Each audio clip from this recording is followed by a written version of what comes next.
Throughout history, Whitechapel has been known to be among the poorest hamlets in London, with a history of crime and poverty in large association with the Jack the Ripper murders.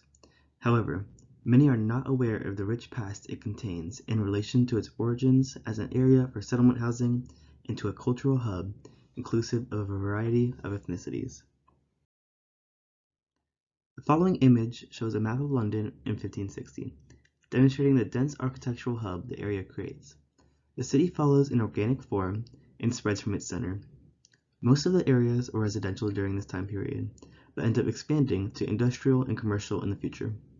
Towards the right side of the map, origins of the soon-to-be Whitechapel area can be seen in what is called the East End of London.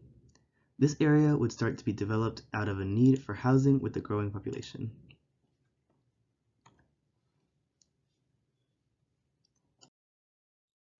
In 1746, buildings would start to be formed in the East End of London in an area called Whitechapel. This time frame can be regarded as an origin point for this area of London, as it recognizes the start of significant buildings such as the Royal London Hospital to be built in the area. While most of the area was farmland in 1746, upcoming years would show the growing need for residential buildings, causing buildings to fill up the space that was once used for agriculture. During the mid-18th century, significant buildings would begin to be formed in the area, soon to be known as Whitechapel, out of a need for housing in the area. This led to a hospital and numerous buildings referred to as settlement houses to be constructed. However, this area in the East End of London would begin to receive a decline in status due to crime in the area. The infamous Jack the Ripper murders took place in Whitechapel, giving the area a negative reputation. However, culture and art began to influence Whitechapel to raise its status past the stereotypes a lot of the Jack the Ripper murders created. Buildings such as the Whitechapel Art Gallery and East London Mosque would be built, bringing culture and art to the area. In addition, the Brick Lane movement would see a massive influx of foreigners to the area, creating a cultural hub with a rich history in Whitechapel. Even today, modern buildings such as the Whitechapel Idea Store and renovated London Hospital would be built with respect to the previous editions of the area, but also to help modernize Whitechapel. The following map shows a recent graphic of Whitechapel, demonstrating its growth since 1746. What was once farmlands has filled up with buildings to create a dense urban landscape. The area is focused around Whitechapel Road, which is the main street and largest street that runs through the area. In fact, many of the most important buildings are located on Whitechapel Road, such as the Whitechapel Art Gallery, East London Mosque, the Royal London Hospital, and the Whitechapel Idea Store. The Royal London Hospital was to be one of the first significant buildings to be constructed in Whitechapel, where the construction spanned almost 30 years. The idea to form a hospital in the East End of London was created when a mix of practitioners and businessmen had met to discuss the creation of a new infirmary in London. The hospital was to join a thread of other large charitable hospitals located in London. The East End of London currently had no infirmaries and was in need of a hospital for sick merchant sailors and laborers that were located in East London. Therefore, plans were made for a hospital in what was to become Whitechapel. The building has a Georgian core in terms of architecture, due to the rigid symmetry found in the building along with the massive window placement along the front facade. Usually, the central door is located in the middle of the building with Georgian architecture. In addition, chimneys are an important aspect of Georgian architecture, which can be found in the elevation of the building. Towards the end of the 19th century, Whitechapel would begin to form settlement houses such as the Toynbee Hall and Oxford House. The Toynbee Hall was created in 1884 by Henrietta and Samuel Barnett with a vision to help reform a poverty-stricken Whitechapel. The purpose of Toynbee Hall was to create a center where students from surrounding universities, such as Oxford and Cambridge, could come to live and work. The idea behind this was so that university students could develop an understanding of what it was like to live in an area focused around poverty, and how they could use their education to improve the lives of the people living in the slums. Toynbee Hall is considered the first settlement house ever created, which quickly inspired many other settlement houses to be formed. The Oxford House is another example in which settlement houses were used in poor areas to help educated university students on how to improve issues in the area that led to poverty. Toynbee Hall acted as a precedent for the Oxford House in terms of its purpose and architecture. Both buildings are Georgian in type and connect back to the Royal London Hospital in terms of appearance and materiality. Brick is the major material used in many of the buildings at this time, which helped reinforce the Georgian nature of the buildings. In addition, the Oxford House contains an elongated front facade with a multitude of symmetrical windows, similar to that of the Royal London Hospital. In 1888, a series of murders from the infamous serial killer Jack the Ripper would begin to form in Whitechapel, causing panic in the area and leading to an already poverty-stricken part of London to have an even worse reputation. Few of the primary sources that exist from these series of an event from an artist named Walter Sickert, who depicts Jack the Ripper in dark areas formed by shadows. While the true identity of Jack the Ripper remains to be unknown, there is much speculation that the artist who had a strange obsession with painting murder scenes could be the serial killer himself. From an architectural perspective, the dark alleyways created by tall buildings in close proximity to each other created an atmosphere where it was possible for such a serial killer in the time period to get away with continual murder.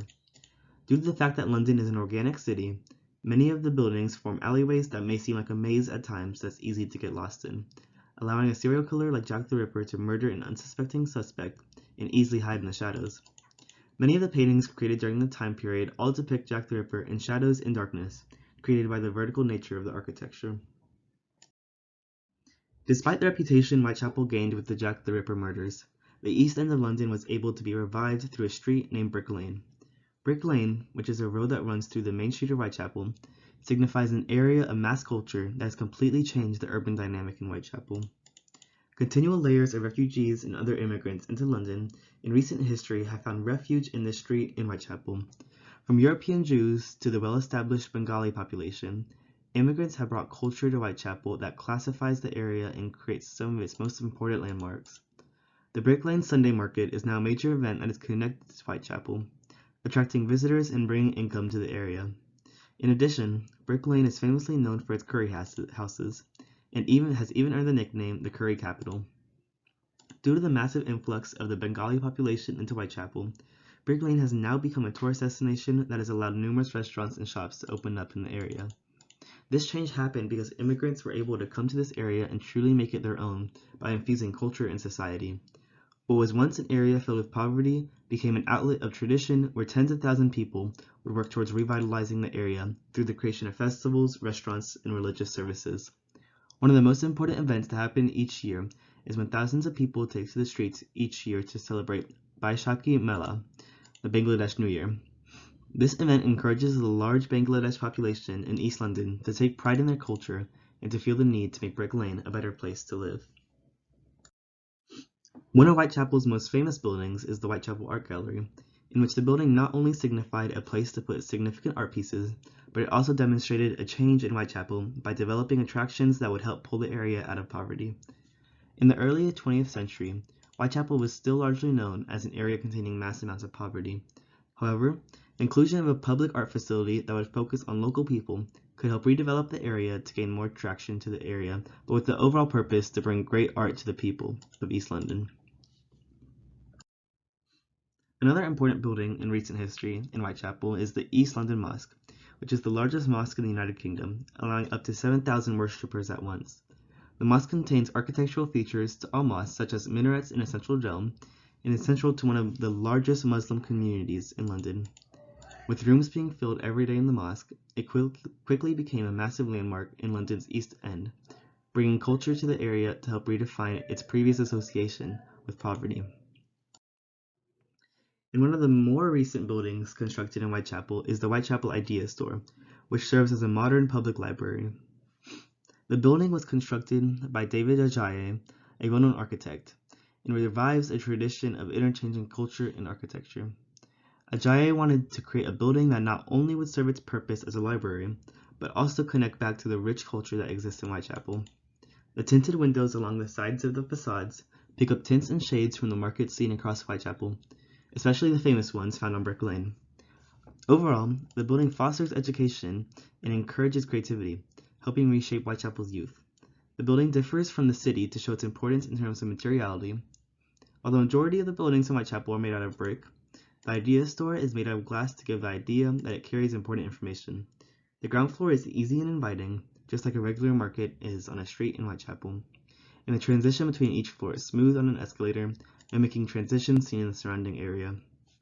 Jaya aims to create a building that helps to modernize the area while also connecting it back to its culture to preserve the rich history of the area. While the building attempts to connect the area with its rich past, it is no doubt that the Whitechapel Idea Store is a result of gentrification. Although the store is meant to be an exchange of ideas to encourage education, it comes at the cost of possibly changing the character of the neighborhood, ultimately losing its important history. Change has already taken effect in the area, where more and more buildings are being made to revitalize the area.